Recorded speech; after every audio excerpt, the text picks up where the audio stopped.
agree with me? Okay, wonderful. This morning, my name is Kimberly McLeod, by the way, and this morning I have the great privilege of taking us through our program. Let me first, of course, begin by acknowledging our Prime Minister, Dr. the Most Honorable Andrew Holness, the Honorable Robert Nesta Morgan, and I must also always mention that he is the Member of Parliament for North Central Clarendon, which is a constituency from which I originate. I want to recognize the Honorable Desmond McKenzie, Minister of Local Government and Community Development, the Honorable Aubin Hill, Minister of Industry, Investment and Commerce, the Honorable Olivia Grange, Minister of Culture, Gender, Entertainment and Sport. I note our Cabinet Secretary is not present, but I will acknowledge her in her absence. Of course, Mrs. Arlene Williams, and you and I almost matched this morning, Permanent Secretary in the Ministry of Economic Growth and Infrastructure Development, CTD, Ms. Joaquin Murray, representing Ambassador Rocky Mead, Permanent Secretary here in the Office of the Prime Minister, Mr. Everton Hunter, Chief Executive Officer of the National Works Agency, Mr. Varden Downer, Senior Director, National Works Agency, and other members of the NWA team, Mr. Dangran B., Country Manager, China Harbor Engineering Company, and we had a quick little conversation just this morning because I always like to remind people that I lived in China for 1 year. Stakeholders, representatives of public and private sector bodies, and of course the MEGID team, members of the media and Jamaicans at home and abroad, and those of us who are watching us online.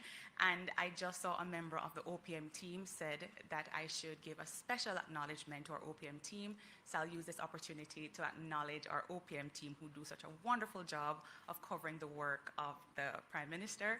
And of course, we assist various ministries as well.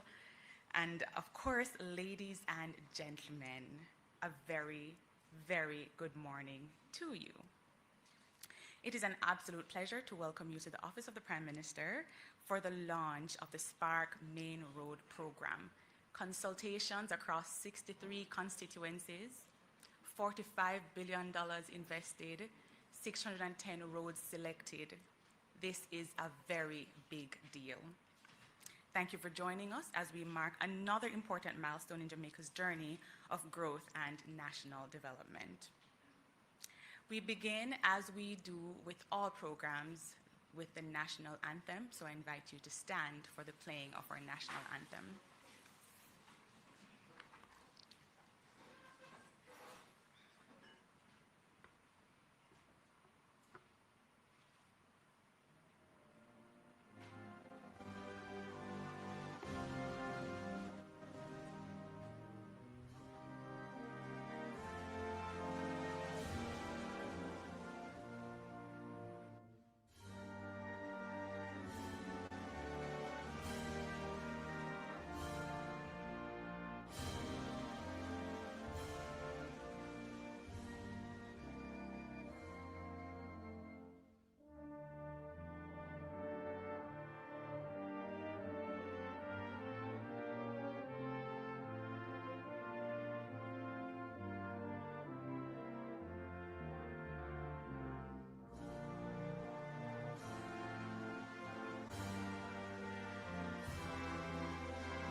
I invite you to remain standing as Reverend Shawin Reynolds, of the pastor of Chapel of Christ, Our Redeemer AME Church, gives prayer this morning.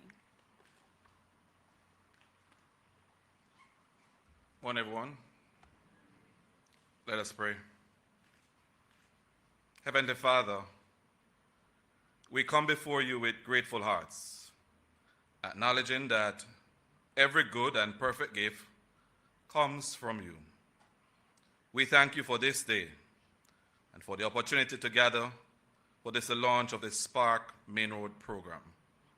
Lord, We thank you for your blessings on our nation with vision, resources, and partnership that make projects like these possible. As we embark on this next phase of development, we ask for your divine guidance over every plan, every decision, and every hand that will contribute to this work. We pray for your wisdom upon our Prime Minister, members of his cabinet, members of parliament, government officials, engineers, contractors, technical team, and all stakeholders involved. Grant them the integrity, sound judgment, and steadfast commitment to serve the people of Jamaica with excellence. Father, we ask for your protection over every worker on each construction site. Keep them safe from harm and accident. Strengthen them physically and mentally, spiritually, as they carry out their duty. May these improved roads serve as pathway for greater opportunities, economic growth, safe travel, stronger communities, and a better quality of life for all Jamaicans. May this program foster hope, create employment, stimulate investment, and contribute to the continuous growth and progress of our beloved nation. Lord, help us to be faithful stewards of the infrastructures that is built. Inspire in every citizen a sense of pride and responsibility, unity as we work together for the development of Jamaica. As this ceremony begins, may your presence be among us. Let everything that is said and done today bring honor to you and promote the welfare of our country. May this project be completed successfully, on time, and to the highest standard, and bring lasting benefits to a great generation to come. We entrust this program and our nation into your hands, confidently knowing that you will do all things that are possible. In your holy name we pray. Amen.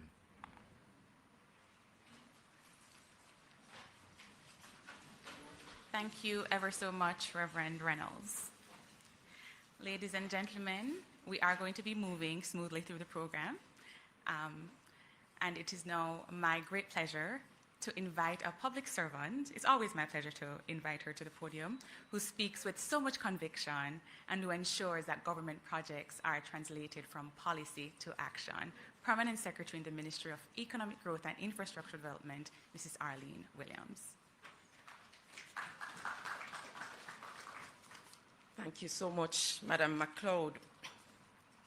It is indeed a very good day for us to be here, and so I welcome you very, very warmly. Thank you, Pastor, for that prayer. Indeed, I believe in prayer, and I think we all do. Protocol was established, so allow me just to mention our Prime Minister, Dr. the Most Honorable Andrew Holness, who is the Prime Minister and Minister of Economic Growth and Infrastructure Development, Honorable Robert Morgan, Minister with responsibility for works. It's very good to see our cabinet ministers here. Welcome, so very, very good to see you. And of course, we have Mr. Vard E.G. Hunter from the National Works Agency, Mr. Varden Donner, who will make a presentation this morning, the reps from the China Harbor Engineering Company. And of course, I want to acknowledge our students. Where are they? From the universities. Yes, welcome. You're valuable partners. Members of the media, of course. And all of you, I welcome you very, very warmly. I think the chairman has done an excellent job at welcoming you. But I want to add my very own welcome. We do not take your presence here this morning for granted. It is my distinct pleasure to welcome you to the launch of the Spark Main Roads component, one of the government of Jamaica's most significant investments in modernizing our transport infrastructure and strengthening the foundation for sustained economic growth. the true measure of government is not simply the policies developed, but the results delivered for its people. Today, we mark another important step in delivering infrastructure that improves lives, strengthens communities, and expands opportunity. Think about the economic and social benefits that roads provide. They connect communities, support businesses, move agricultural produce to market, facilitate tourism, improve access to schools and healthcare, and keep families connected. When roads deteriorate, the consequences extend beyond the traveling public. Businesses face higher costs, productivity declines, and economic opportunities are constrained. That is why the Spark Main Roads component is so important. Through this initiative, approximately 170 kilometers, this is the main road parts now, of Jamaica's primary road network will be rehabilitated and upgraded. These are vital transportation corridors that serve thousands of motorists daily and support commerce, investment, and national development. The work extends well beyond resurfacing. They include not only the reconstruction of severely deteriorated sections, but also drainage improvements, slope stabilization, rehabilitation of retaining walls, upgraded road markings and signage, pedestrian safety enhancements, and improvements to bridges and culverts where required. Importantly, resilience is built into every aspect of the program. As Jamaica experiences more frequent and intense weather events, our infrastructure must be designed not only to meet today's needs, but to withstand tomorrow's challenges. Spark reflects our commitment to building infrastructure that is stronger, safer, and more resilient. Spark is a strategic investment that supports economic growth and improves the quality of life for all Jamaicans. The benefits are already being felt and will continue to be felt across the country through better connectivity, safer roads, improved access to commercial centers, agricultural districts, tourism destinations, and essential public services, while reducing travel times and vehicle operating costs. And I want to just pause here to tell a little story. Recently, I was traveling to a function, and I recall, I was reflecting on what PM had said about the elderly and how he was feeling very empathetic towards them. For example, when they fell into the potholes or things like that, and the jerks. And so while I'm not old by any means, we fell into a pothole while I was on that journey, and I was suffering from a crick in my neck, and I tell you the truth, I bawled out because it was so painful. And the driver was even apologizing to me for going into the pothole. But admittedly, we are experiencing less and less potholes, not true? I wanted to say yes because it's true. And so, delivering a program of this scale requires strong partnerships. And so I therefore acknowledge the contractors, led by principal contractor China Harbor Engineering Company, National Works Agency, the consultants or utility providers, as well as the many technical professionals whose expertise and commitment have brought us to this important milestone. I also want to thank in advance the communities and road users who will be affected during the construction. We recognize that these improvements will bring temporary inconvenience, and the inconvenience will be temporary. But your patience and cooperation will help to deliver infrastructure that will benefit Jamaicans for decades to come. Ladies and gentlemen, the Spark Main Roads component demonstrates the government's vision of infrastructure as a catalyst for national development. Infrastructure is ultimately about people. Every road we improve shortens a journey, strengthens a business, connects a community, and creates new opportunities. That is the true value of the investment we launched today. And so, as Minister Morgan, as you work tirelessly to roll out this very important journey in the lives of the Jamaican people, and I hope we're taking notes and we're documenting the improvements that our road network, are bringing to our people. May we remain very grateful. May we remain steadfast. As comedian, motivational speaker, and author Steve Harvey famously stated, the road to success is always under construction. Therefore, as we officially launch this important initiative, let us continue to work together with purpose, professionalism, and partnership to build the infrastructure that serves today's needs while preparing Jamaica for tomorrow's opportunities. Thank you all for joining us today. God bless you. Thank you so much, Permanent Secretary. And as she says, roads equal productivity, efficiency, ease, convenience. And so we look forward to that, even though we understand that there will be some inconveniences along the way. But the road to success is always under construction.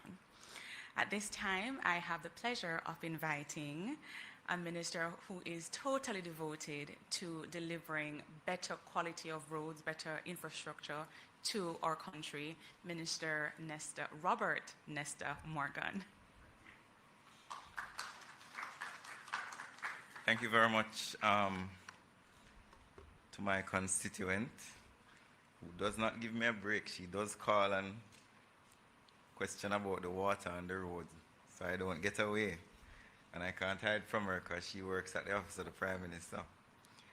Good morning, everyone. Prime Minister colleagues, distinguished guests, members of the media, fellow Jamaicans, members of the cabinet, all the relevant persons here, I would like to adopt the protocols that were already observed. Thank you very much for being here this morning. I recently saw a comment on social media. The person said, yes, spark roads are being done, but we cannot drive on spark roads alone. And it may have been intended as a criticism, but I found it an important acknowledgement, that Jamaicans are seeing that spark roads are being done. Other comments also acknowledge the difference in quality between spark roads and previous road infrastructure programs. And by their own admission, numerous members of the public are asking the question, why is our road not on the Spark program? That is something for us as a government, as technocrats, as stakeholders, to be proud of, that the government has a program that so many Jamaicans are asking, when is this program coming to my community? And that is precisely why we're here today. The roads leading to our schools, our hospitals, town centers, our markets, plazas, government services, transport hundreds of thousands of people and facilitates billions of dollars of economic activity. They are not simply surfaces that we travel on, they are arteries through which the Jamaican economy moves. Every day, approximately 12,000 trips are made along Residence Road, 45,000 trips on Washington Boulevard, more than 38,000 on Oxford Road, approximately 33,000 on Port Henderson Road, and then you have about 23,000 traveling between Old Harbour in St. Catherine and Freetown on the border with Clarendon. Those 5 corridors alone account for 150,000 trips. And I'm not going to extrapolate how many people are in those vehicles. These are workers trying to reach their jobs, students traveling to schools, patients seeking health care, businesses, Minister Hill, transporting goods, and families carrying out their ordinary activities in life. When the Prime Minister launched Spark, his launch was a demonstration of the vision of infrastructure development for this government, a transformation as to how we would be building roads for the future for the benefit of the people. And today, at this launch, it's a further demonstration that we put these people, the people of Jamaica, at the forefront of our minds in designing the roads of the future. So Spark is a $45 billion infrastructure program. And for the first time in Jamaica's history, over 300 community roads are now in the process of being constructed. I have to repeat it over and over again, Minister Grange. There's never been a time in Jamaica's history that the government has attempted to rehabilitate 300 roads in the span of 2 years. And I think that is something we should congratulate the government and the people of Jamaica for. 37 main roads have been identified and are going to be publicly presented today as the priority roads for our main road program. In addition, or including, are two major grade separated interventions that will address critical congestion points in the corporate area. And I'll allow the Prime Minister and Mr. Downer to give you more details on those two major projects in the main road program. But publishing these roads in itself is an important reform because it increases transparency. And another peculiarity about the Spark program is that for the first time in the history of Jamaica, the government went to the people and asked them, which community roads are most important to you that you would like to fix? And we had consultations. Before I was Minister with responsibility for works, where the SDC, through the Ministry of Local Government, and the Constituency Development Unit here at the Office of the Prime Minister, the CDF Constituency Development Fund, went into communities, engaged stakeholders from both sides of the political aisle, and stakeholders who are not interested in politics, business people, civic groups, your neighborhood watch, the police, and said to them, tell us, how would you want your tax dollars to be spent in your community? And we came up with 630 roads. We are not going to be able to fix 630 roads under Spark 1, which is why the Prime Minister has instructed us at the National Works Agency and the Ministry of Works through the Ministry of Economic Growth and Infrastructure Development to begin the process of planning for Spark 2. This transparency allows the media and the country to have a wider ability to track the implementation of the investment that we're making. It gives Jamaicans the information necessary to measure how their $45 billion is being invested. The program, however, should not just be judged by mere announcements, contracts, or work orders. It must be judged by completed works and the improvements we have made to the infrastructure of the country. As of June, as I said before, over 300 roads have been placed in Spark work orders, and I want to thank the enterprise contractor for being here, China Harbour Engineering Company, as they have been leading along with their local subcontractors. Local subcontractors are an important part of the Spark program, and over 25 of them are currently working with the main contractor. I want to say before I go, Spark is not a patching program. And I'm repeating it again. If repeating it again means I can repeat it again and again and again. My English teacher would not be proud of that statement. Spark is not a patching program. It's a total rehabilitation of our road infrastructure. It would have been very easy, especially coming up to an election, for the government to say, let us use this money and patch every road in Jamaica. And a lot of people would have been happy with that decision. But would that decision have given the people value for money? Would it have been a proper investment in the future development of Jamaica? We do not think so. The program will address culverts, retaining structures, sidewalks, road markings, and safety features. And one of the important aspects of the program that I'm very happy about, and we did it on Grange Lane, Permanent Secretary, where we are now including features on our roads to assist the differently abled members of our community. Tactile responsiveness, so the person who is visually impaired can get a response from the road when they reach at a pedestrian crossing, when they are reaching a challenging intersection. These things have not really been done in Jamaica before, and that is now a core part of the Spark Main Road program. You have all been given the Spark Handbook. In it, you will see very important information about how the program is structured. You will also see a list of the allocations for community roads that have been made to each constituency across the island. You will also see a list of some of the main roads that will be repaired over the next 12 months or will be rehabilitated over the next 12 months under the Spark Main Road program. I'm asking you not to keep the Spark booklet as a secret. Please share the information with everyone that you have the opportunity to share with.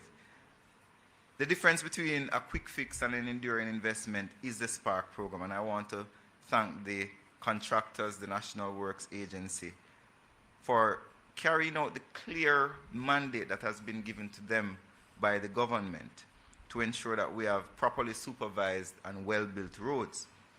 Jamaican people must receive value for every dollar spent.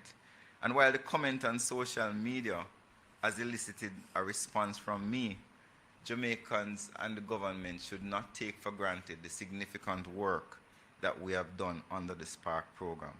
So today, as we launch the Spark Main Road program, we must reinforce our commitment that Spark roads will not merely look good when they are completed, but they will be properly constructed, properly supervised, and built to last. I just want to, before I go, thank the partnership of the Ministry of Local Government, our various cabinet members who have kept us on our toes by being responsive in the challenges with the Spark as we continue to improve the program. Members of the opposition have also been very responsive in highlighting challenges and also commending us on some of the work that we have done. The engineers, we divided the Spark program into several sections, and one of the sections was an independent supervisory portion where the contractor who is building the road is not the same person who is approving and supervising. Want to thank the consultants as well, the members of staff of the National Works Agency, the leadership of the National Works Agency, Mr. Down and Mr. Hunter are here. The people of Jamaica who have been steadfast under the challenging circumstances, and also the Prime Minister for his vision in leading us down this path. Ladies and gentlemen, thank you very much.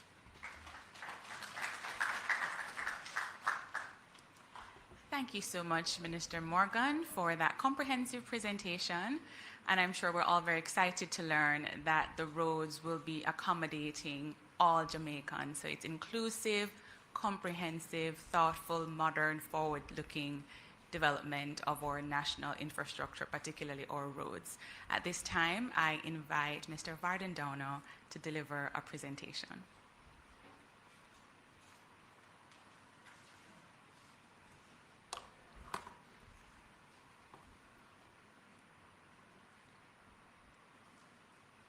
Thank you, Madam MC, Most Honorable Prime Minister, Minister Morgan, Cabinet Ministers, ladies and gentlemen, Permanent Secretary. I have the task this morning of presenting to you the update, first of all, on our Spark program, focusing on the local and community roads where we are now, and then I will get into the main road component. So as you can see on your screen, but let me just give you a summary as to what I will pretty much cover. We will look at a summary of the program in respect of the local and community roads, the costs associated with it, the scope and structure, and of course the progress as mentioned earlier. And then afterwards we'll get into the details for the main road. So our Spark program is actually a $45 billion program where the contract was signed with the contractor for approximately $36 billion. And with that, we also have $5 billion that treats with our water line, as the new thrust from the government is to look at integrated infrastructure. So we're not putting down roads and then have our sister agency, the NWC, who can sometimes be annoying. You're not here, right? To dig up the roads, to repair the pipes, which is very necessary. So what we have done is decide to partner and ensure that when we do our roads, Waterline is actually a part of it. If there's SOA that is actually necessary, we will in fact do the improvement on that as well.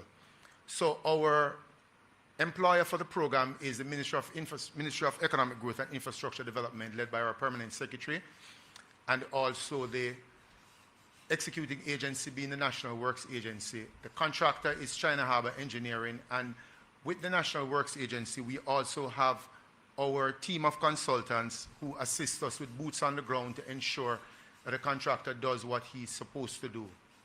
So the program at a glance, ladies and gentlemen, is we cover all 14 parishes, and the program is divided into 4 packages. We're covering approximately 394 roads.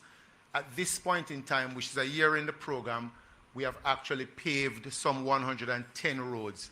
And the certified amount, as is reflected there, 9.7 billion, which is effectively reflecting 27% progress.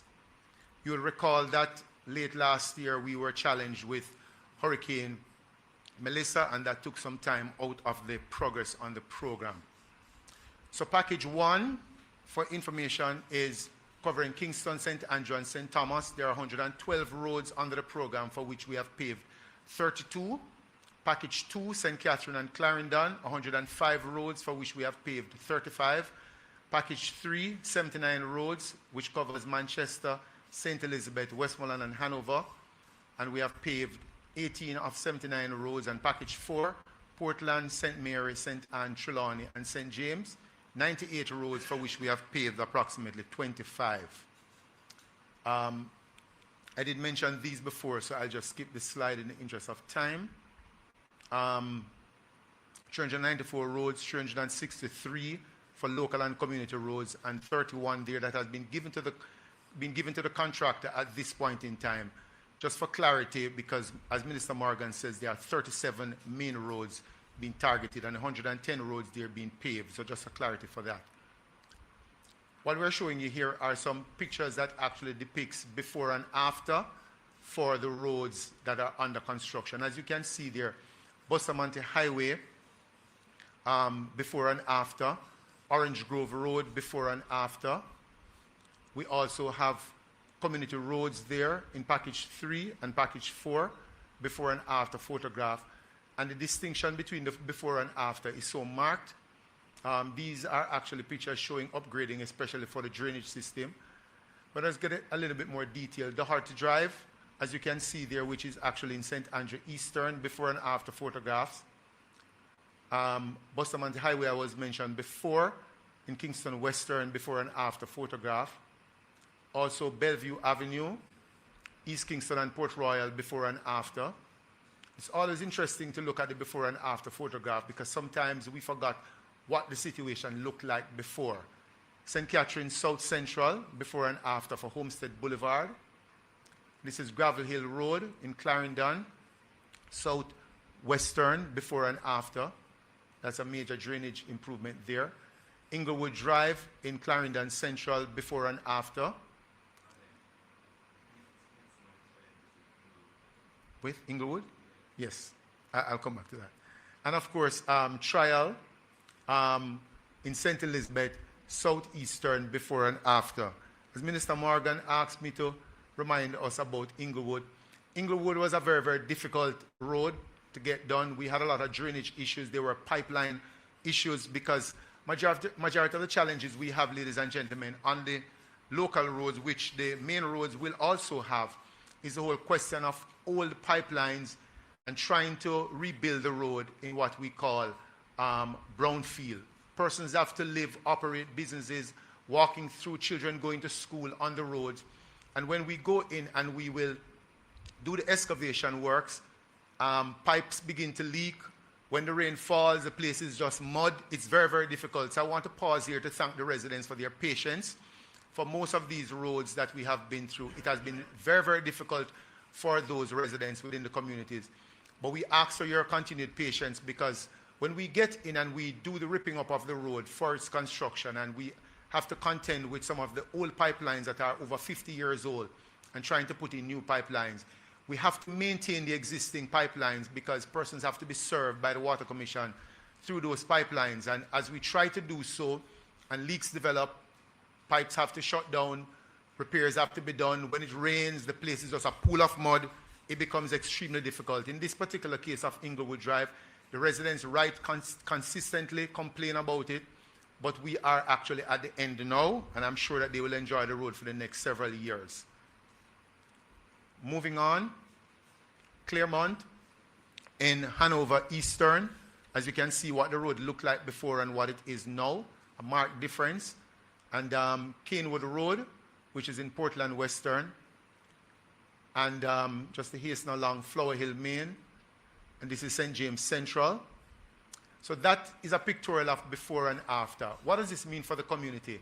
Safer roads to travel, better connectivity, new water infrastructure. As I said, we're doing integrated infrastructure, and for the main roads, we will not be only addressing the water line and SOA where necessary, but we will also be installing fiber optic ducts to allow for the national broadband program that is being pushed by the government.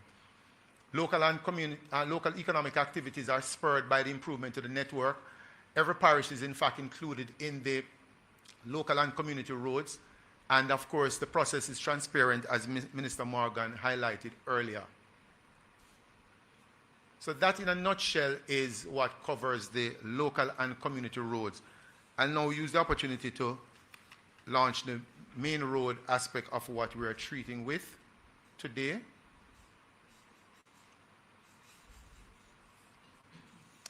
Okay, so just to remind us that roads are the backbone of national growth. So why infrastructure project matters? It improves accessibility, drives economic growth, enhances safety and resilience is the buzzword these days. And of course, it improves quality of life. So every road project is an investment in a more connected, resilient, and prosperous Jamaica. The main roads were not selected arbitrarily. We actually selected the main roads based on a data-driven approach. We sat down and spent a lot of time, and by we I mean the government overall, the Works Agency with the ministry, led by our Prime Minister and Minister Morgan and our Permanent Secretary. And we have in fact looked at primarily 4 factors, but we have a number of others that were under consideration. The population that is served by these roads, traffic and mobility demand, access to essential services, and economic and strategic importance. The roads were selected based on their ability to maximize benefits to Jamaicans and improving connectivity, reducing travel delays, and enhancing access to essential services and supporting economic growth. So these were not based on the constituency that they exist in, but were national roads for improvement.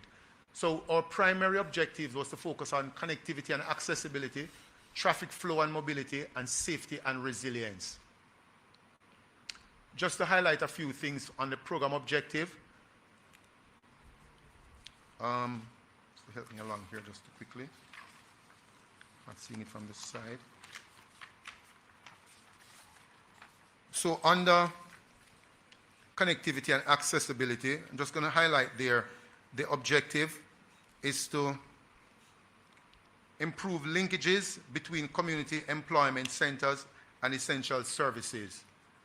Under connectivity, and that's under traffic flow and mobility, is to improve the efficiency and reliability of movement along key transportation corridors.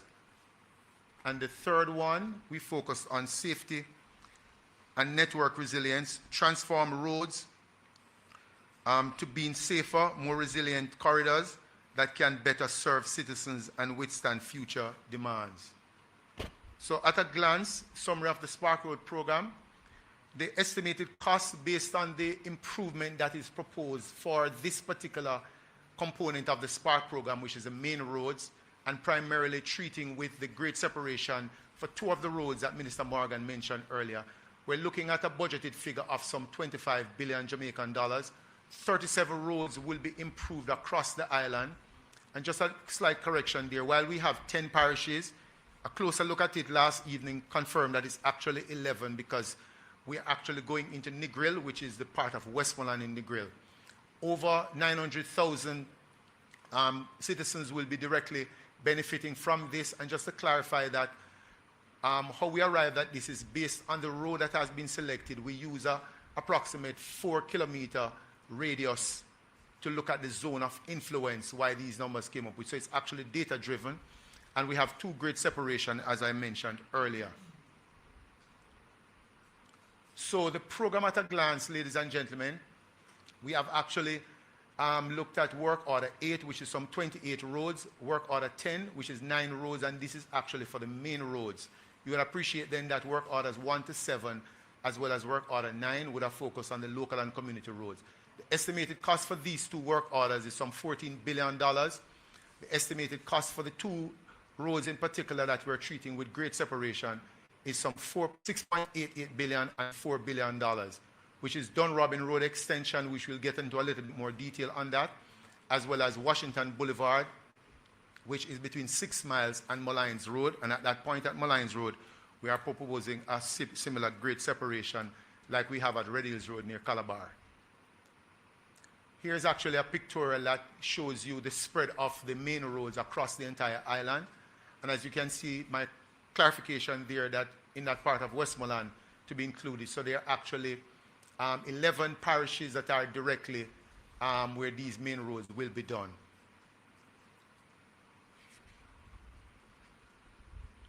"37 roads, approximately 170 kilometers that the roads will cover. At this point in time, the contractor is mobilizing for these roads, and our contractor is here, China Harbour Engineering. These are the actual main roads, a list of main roads. Ladies and gentlemen, I'll just like for your interest just to cite at least some of them. I think it's very important.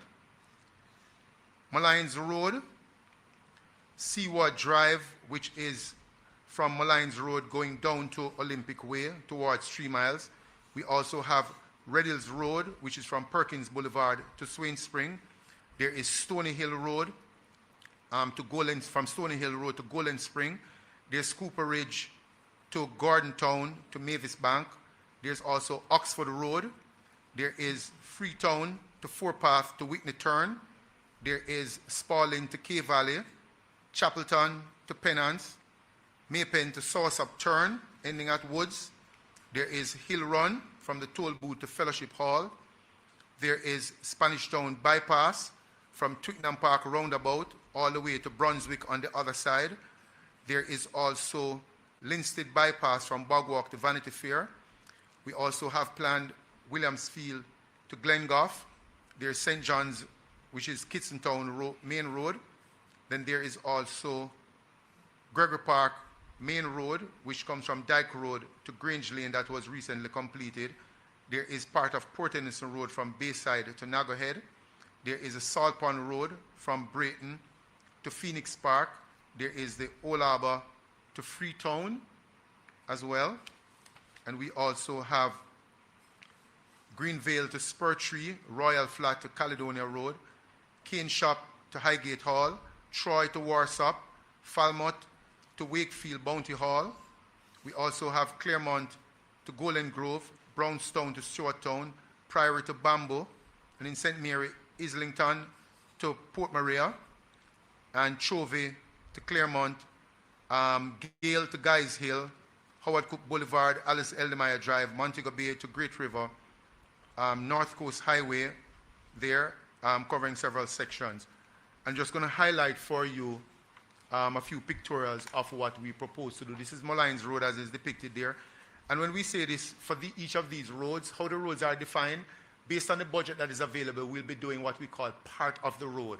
Because Mullines Road, as most of you would be aware, extends all the way to Shorthand Road in that particular area. We also have one of the city entrances for this road, which is from Harbour View to the bottom of Mountain View along Sir Florizel Glasspool Avenue, Glasspool Boulevard, I'm sorry, to Windward Road there. We also have Stony Hill Road to Golden Spring, and we're just covering about 10 of them here. We're not going through all of them in the interest of time. We also have Cooperage, which is effectively from Papine to Gordon Town and just a little bit beyond in St. Andrew. Then there is the Spanish Town bypass, as was mentioned before. That picture should have extended beyond that, just for clarity. Linstead bypass, as was mentioned earlier. Howard Cook Boulevard in St. James. We also have part of Hanover there, Great River to Sandy Bay, and we have Green Island to Parish Border, and of course Parish Border to Negril in Westmoreland. So in summary, what we have, as I mentioned before, are 37 roads. So this year is actually the focus on Washington Boulevard. This is now the western entry into the city.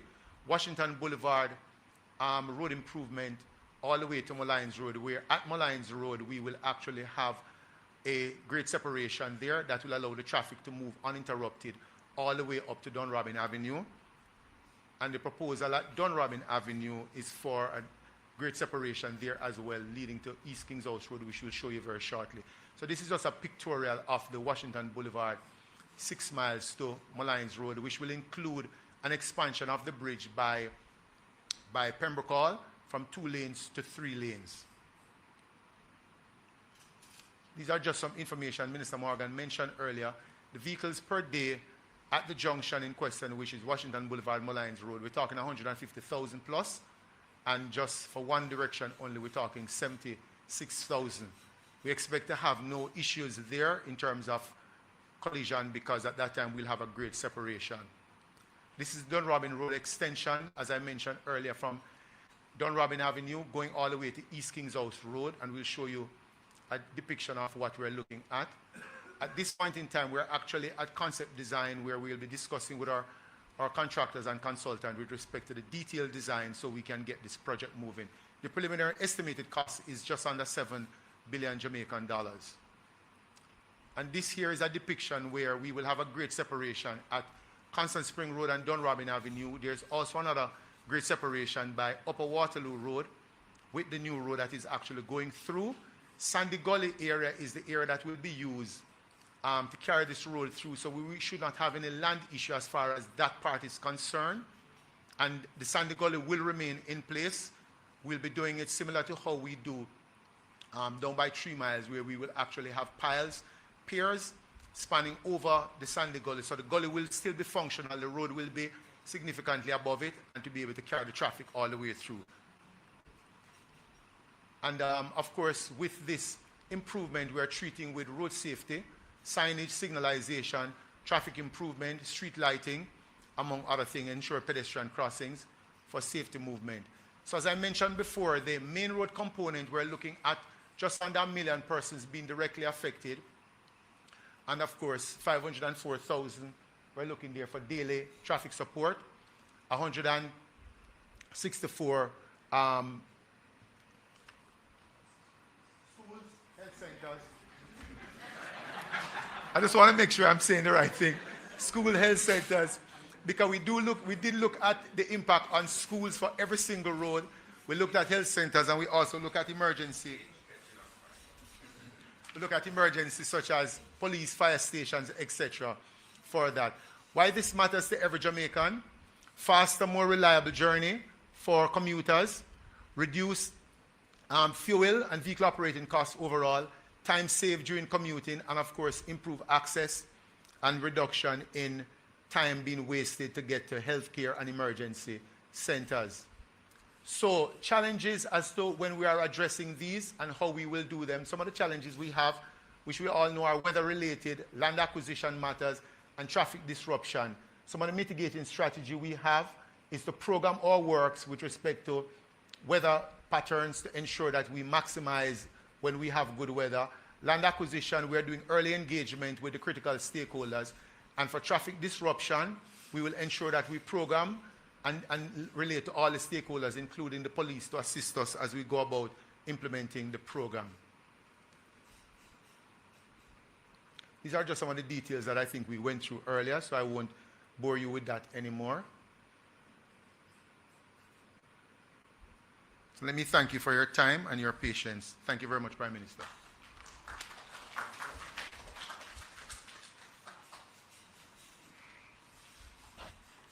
Thank you for that informative presentation, Mr. Downer. I think the visual aid is appreciated, and I'm sure that our respective teams will be packaging this so that the rest of Jamaica can also benefit from this information. And just to say that I think that we're turning a corner when it comes on to our information-seeking behavior, so that when projects like these come on stream, we're aware of what they will entail, aware of the conveniences and inconveniences that they may cause, and we can align our expectations accordingly. So thank you again for that. At the risk of sounding a little bit hackneyed, our Prime Minister requires very little introduction, but at this time, I do want to say that you've seen him here, there, and everywhere. He is connecting with Jamaicans at home and abroad. He's ensuring that our national business goes on and that Jamaicans are able to benefit from an improved quality of life. So please join me in welcoming the Prime Minister to address us.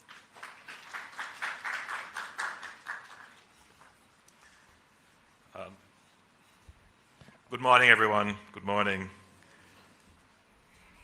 I'm going to start by repeating a directive that I gave earlier, and I'm hoping that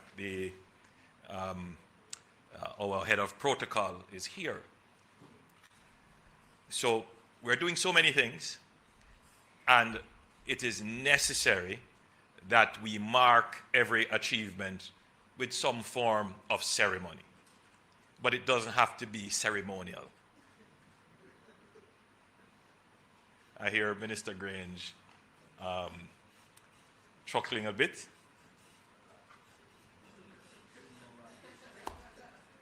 And the reason is that we have so many things to do, we need to get to the next one. So we need to move through them very quickly. So the ceremony is important to mark the event, but it doesn't have to be ceremonial.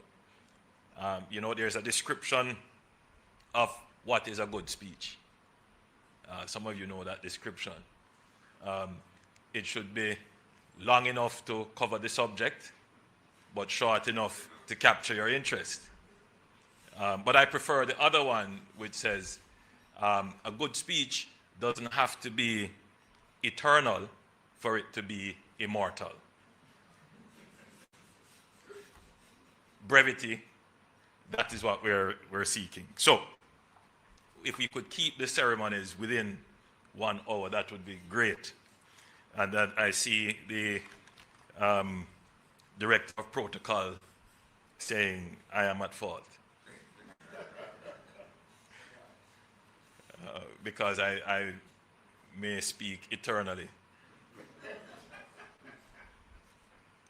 Let me acknowledge the members of the cabinet who are here. Ministers Morgan, Mackenzie, Hill, and Grange, our permanent secretary, the head of the NWA and his team, representatives of China Harbour, members of the Ministry of Economic Growth and Infrastructure Development, and stakeholders, everyone, good morning. The Spark program is a $45 billion infrastructure program. It provides $20 billion for main roads, $16 billion for community roads, and $5 billion for water infrastructure, and $4 billion for engineering, design, consultancy, supervision, and associated costs. This is very important to know. Not all of the road is asphalt and pipes. Much of what we do is about the planning for the road. So even before we put one backhoe on the road, there is a significant volume of work that is done to ensure that the road is done well and will last. In fact, the preparatory works are just as important, if not more important, than the actual implementation and construction. So I want the public to understand that for all the roads that we're doing under the Spark program, and indeed for any roads, a large part of the budget, or rather a significant part of the budget, goes towards the preparatory work, the engineering, the designs, the environmental studies. Oftentimes, we also have to do a business case, an economic case, the traffic studies. All of those things are done. And that, of course, lengthens the implementation for the road. Now, I want to acknowledge directly the frustration caused by the conditions of many roadways in Jamaica. I hear the protests, the calls to the radio stations complaining about your roads. I am in communities all over Jamaica, and one of the topics that persons come to me about roads. I get many messages and emails and calls, and if I were to categorize them, roads would be a significant complaint. And recently, I saw an article where one of our members of parliament, Dwayne Smith for Northwest St. Andrew, was tackled by the Citizens Association in his communities about their roads, and rightfully so. There are so many communities with roads that are deteriorating. There's nothing that I say here that any of the residents who are suffering from bad road conditions will take comfort in, because the truth is that the citizens, they don't judge the road program of the government by the contract sign or a lovely ceremony such as this one, or the billions that I am announcing. That's not what they're interested in. What the public is interested in is that when they get up in the morning, they go in their car and they're driving to work, they don't hit a pothole. They want to just drive on a smooth road and back home. And for many of them, the question is that too much to ask? Is that too much to ask of our government? And then there are those who will say, you know, I've traveled to other places and they all have, you know, smooth roads and good infrastructure. Why can't we? And so I want to say I understand the frustration. But it is not so simple. I know that's not what you want to hear. But road, bridges, hospitals, water systems, sewer systems, they are very complicated and complex undertakings. Not to mention, they are very expensive. Very expensive. But nonetheless, your government has the ambition to deliver to you the carpets that you want, from your home to your work or to whatever endeavor it is and back. The smooth road, because it is a sign of modernity, it's a sign of development, it is part of the quality of life that you experience, and we want you to have the best experience, the best quality of life. And so that is why we have developed this Spark program, which is the first attempt of the government to not just patch roads, but to do mass rehabilitation of roads. And I want to make that distinction. The government can patch roads, and we do patch roads all over Jamaica. But to be fair, a patching program will not bring the road network to the quality that you desire. And what you're seeing happening now is that we are beginning to patch the patches. And the reason for that, friends, is that Jamaica's road infrastructure is aged. This is a very difficult point to make to a citizen who is frustrated by the road that passes their gate. And I give you an example. So, in many of the communities in Northwest St. Andrew, in my own constituency, West Central St. Andrew, in West Kingston, but wherever it is across Jamaica, many of those roads were built more than 50 years ago. In fact, if you were to do a roster of all the roads in Jamaica and put a date as to when those roads were constructed, 90% of the roadways in Jamaica would have been constructed more than 60 years ago.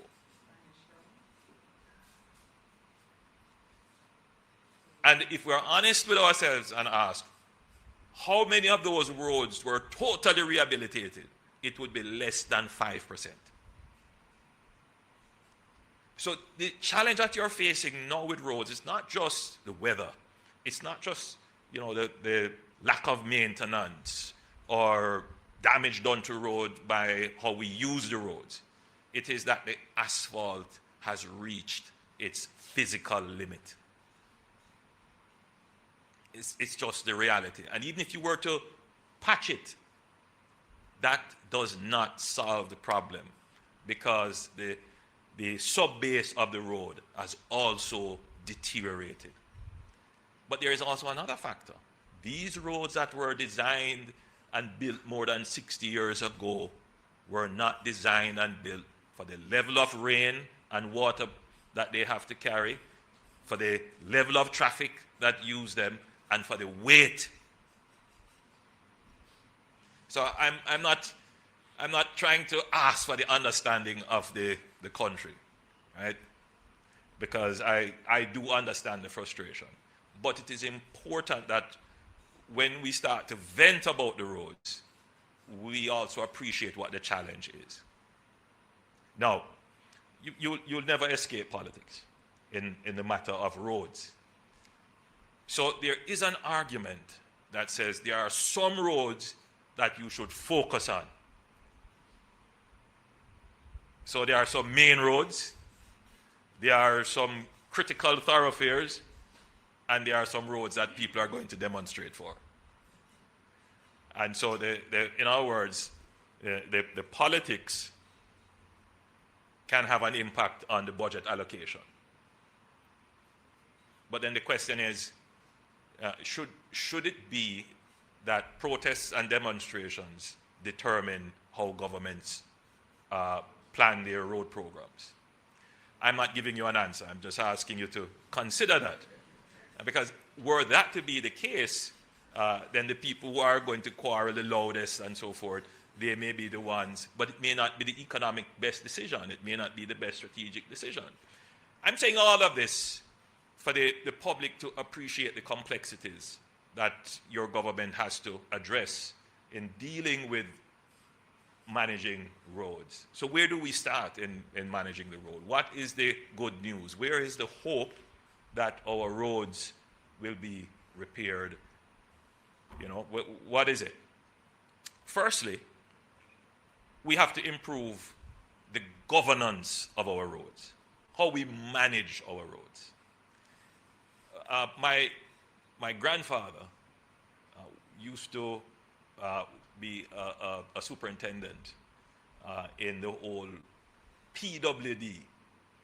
And I know that there are many persons from that era who reflect upon the efficiency and good management of the Public Works Department. And for them, the solution is, why don't you go back to the Public Works Department? I have been asked this many times. E.g., don't take it as a criticism of the NWA. But there is a kind of romanticized view of the roads of old and how they were built.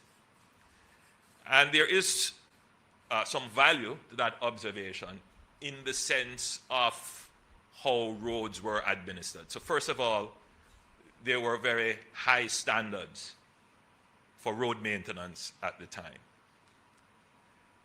There were high standards for road construction at the time, and they were invigilated, they were supervised, they were interrogated. Persons went and looked and checked. But more than that, they maintained a gazette and a register. So they knew all the roads that were built, when they were built, the maintenance schedule could be generated from that, and a fiscal program, meaning a budget could be assigned based upon the projected useful life of the road. Somewhere along the line, that broke down. To the point where, when I asked the question, how many kilometers of roads do we have? Nobody could tell me specifically or exactly. Because there are some roads on a register with the parish councils all over the country. There are some roads that have been built but not taken over by the parish council, so there are orphan roads. There are some roads that are in the Ministry of Agriculture. There are farm roads, and the Ministry of Agriculture doesn't view them as roads. There are some roads that are in housing schemes that were built. Nobody knows of these roads.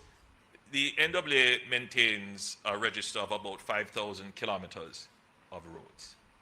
So the first thing to do is, let's do an inventory of our road assets. And that has been done. It's not complete, it is ongoing. And I am told that we have about between 25 and 27,000 kilometers of roadways in Jamaica. Let's just be clear on what that means. I mean, that's about 16,800 miles of roads. Jamaica's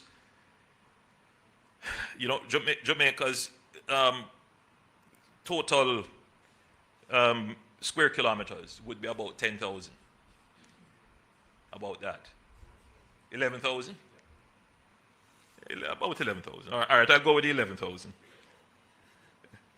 That means that we would have probably the highest density of roadways in the Caribbean. I don't think there's another country that has the density of roadways that we do. Globally, it is said that Japan would have the highest, and Jamaica at some point was number 2. We may have fallen. But for a country our size to have that level of density of roadways, it is significant. And that happened because of our history. The history of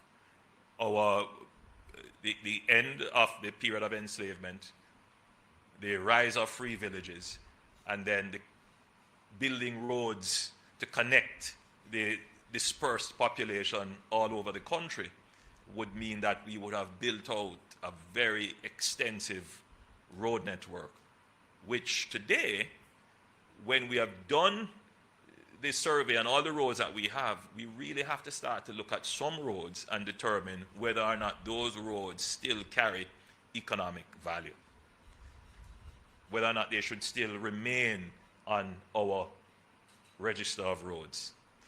Because it's one thing to have the road there and you're not using it, but yet it is still expected to be maintained. And that is why we have proposed the development of the One Road Authority to return standards to road construction, to return standards to road maintenance, to ensure there is a budget for road maintenance that matches the economic and engineering life of the road, so that there can also be a preventative maintenance program. But more importantly, that there is a regulator and someone who will supervise road construction, road maintenance, and preventative work. And in addition to that, an authority that has the legal powers to prosecute road users who destroy the national public assets in our roads by improper use or deliberate destruction. And that's the whole purpose of the One Road Authority. That is being worked on. I've charged Minister Morgan to have that delivered by early next year. As you know, there is a long process towards establishing an institution, developing the legislation, passing it through Parliament and getting it done. But I think we can get it done. So if we can address the governance issues as it relates to roads, then I think we would be 50% of the way to seeing how we can repair all our critical roads and bringing them up to the standards that the public would want. So someone once asked me, what would it take to repair all the roads in Jamaica that would be in need of repair? And I did some back of the envelope calculations. Jamaica's national budget, or last budget, was about 1.4 trillion Jamaican dollars. Just to put that in context, that is $1,000 billion. Right, that's $1 trillion. So, for us to repair, E.G. and Varden tells me that to do a kilometer of road in Jamaica properly, you would be looking at about 120 to $250 million. That is to put in the drains and to put the proper camber and the water mains and to give you a really good first world infrastructure. That's what you're looking at on average. So, if we were to repair, that 21,000 kilometers to the various standards, you're looking at trillions of dollars. In fact, you'd probably be looking at between $5 to $7 trillion. So in other words, we would need to use the national budget for about 5 years and do nothing else. No school, and that includes the pipeline. No school, no hospital, no police, no security, no pension, no public sector workers' salaries, no social programs. All right? So we would have to forego everything for 5 years to make an impact. I'm just saying this for the public to understand the magnitude of the problem that we face. Now, the government isn't trying to run away from it. In fact, I think this is the first administration that is really trying to grapple with all dimensions of this problem and to deal with it in a meaningful way that will actually transform roads. So, the public may not necessarily appreciate, however, that in the last 20 years, the way in which we have managed roads would have changed significantly. And I can point out this to you without any fear of contradiction. In the previous decade, so let's say between 2006 to 2016, on average, the government would have spent something like $8 to $20 billion, $8 to $20 billion annually on roads. And that would include some amount of emergency repairs. In the last decade, 2016 to now, the government is spending somewhere in the region of $25 to $75 billion on road repairs. Even if you were to take out inflation, this is still a significant amount of resources that the government is spending on roads. In fact, the government in the last decade has increased spending on roads more than threefold. But the majority of the public will say, I don't feel it. And that is because of the magnitude of the problem. Let's face it, we have 300 roads under Spark. And if you look at the number of persons who would say, I feel the improvement of Spark. It would be very limited to everyone else who complains about their roadways. And the reason for that is that, one, the Spark program has a community component which is dispersed. It's community roads. So it's the community that is benefiting from the road that would say, yes, my condition has improved. But when they leave the community to go elsewhere, they still encounter bad roads. So all of that is negated. So now we have another element of Spark, which would be the national roads. So the community roads, they take you from your home to the main road. And this program now takes you from the main road to your work, business, or play. It takes you from outside your community into a commercial center or some other critical activity that's needed for your life. And so those roads are what Varden had displayed. Some of them are very interesting and exciting prospects that will ease traffic congestion, that will increase economic activity, and some of them will require some significant engineering, including putting the road on top of the Sandy Gully.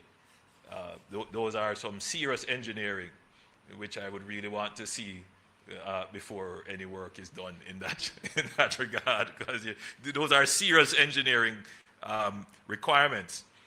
But they will certainly improve traffic flow within urban centers right across Jamaica. And as was shown, these projects are all over Jamaica. Now, internationally, most developed countries spend around 1 to 2%, 1.5 to 2% of their GDP on their road infrastructure. Because generally their road infrastructure is mature, they probably only need to do routine maintenance and some amount of new capital works. Jamaica is spending just about 2 to 2.5% of its GDP on roads. If we're going to make an impact, we probably need to be spending more like 3 to 5% of our GDP on roads. But that would be significant, because the question is, what do we cut?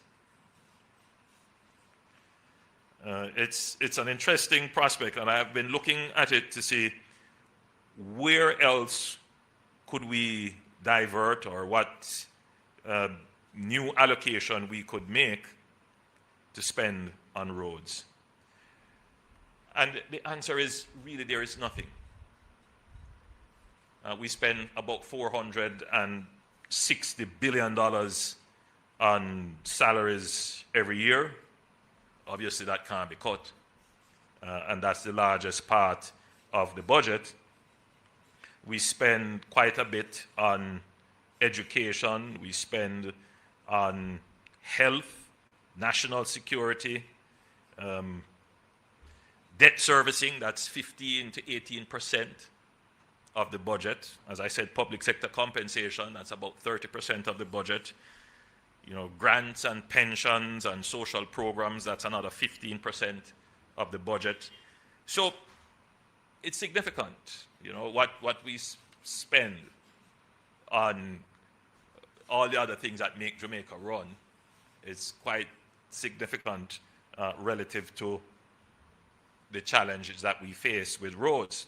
So the only way that we're going to have an expanded budget without compromising all the other things that we're doing is for there to be growth in the economy. That's a subject that the people who complain about roads don't always figure. Meaning that it's a balance, right? That if we're going to spend on road, where is the money going to come from? It has to come from somewhere. And it comes from growth, the productivity question. But the good thing about spending on roadways is that it helps productivity. It helps to create growth. And that's why we are making the investment as we are, these massive investments in our roadways, because they increase productivity which will improve growth, which will give us the funds to reinvest in the infrastructure. So I hope today that I've been a little bit more clear. It's an explanation as to why it is that the roads are the way they are and what the government is doing to ensure that we can address the road conditions in the country. So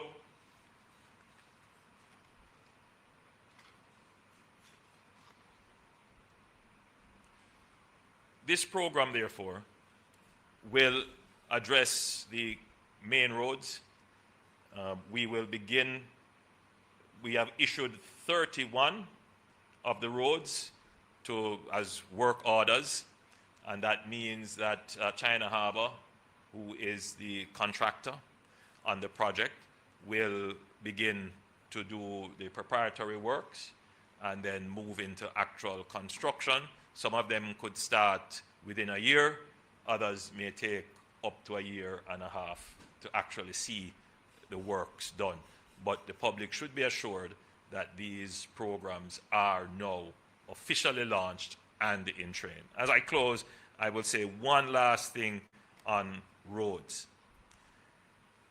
For us to be able to fix all the roads in Jamaica, we need contractors who can work at scale.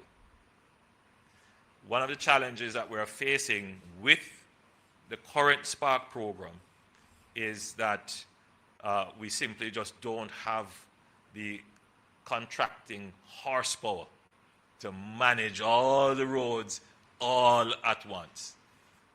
And the government is contemplating how we can support the development of a contractor class in Jamaica. I mean, I hate to put it that way, but how we can develop the contractor capacity in Jamaica. So, you know, to move away from the notion of the contractor as a one-man operation who is engaged on a short-term basis and, you know, operating out of their bag, essentially, to the notion of the contractor who is a corporate entity that is invested with a balance sheet that can fund, finance, and carry the works that they are contracted to undertake, and to move them to a higher level of professional conduct. We do have some contractors who are exhibiting that level of enterprise operations that we require to do this level of operations. But there are some that continually disappoint, and we will have to address that. So that as we move with this large project, with what we're going to be doing under NARA, contractors are a critical partner in our growth and development. So we are working out a policy. We'll come to the country with more details as to how we can support contractors, whether it is through training, access to financing, access to equipment, partnering with other enterprise contractors. But we have to have a framework that develops a kind of new generation of contractors who can assist, who can be the credible partners that we need to carry the infrastructure program. Look, it's not to triple your capital budget is a major thing. And we have seen our fiscal commissioner report that sometimes we can't spend the capital budget because the execution, which is a function of the contractors, is deficient. So it's one thing for us to have the funds. It's another thing to be able to implement. So we have solved the fiscal issues, so we do have the funds. We are tripling the budget, but the implementation is also a challenge. So we are going to have to address that specifically. Ladies and gentlemen, I tried.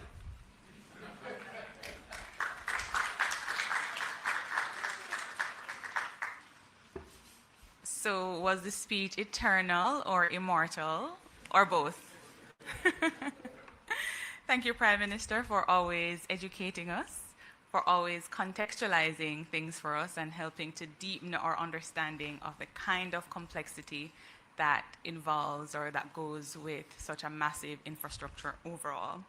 As you noted, it is not necessarily going to remove the frustration, but it certainly encourages patience and understanding throughout the process. There's a Jamaican proverb that says, howdy, you know it?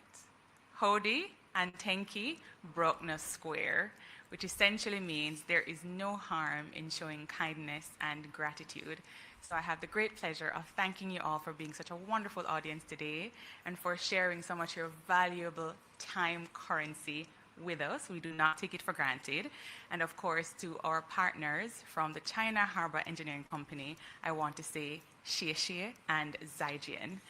Walk good, everybody, and thank you again.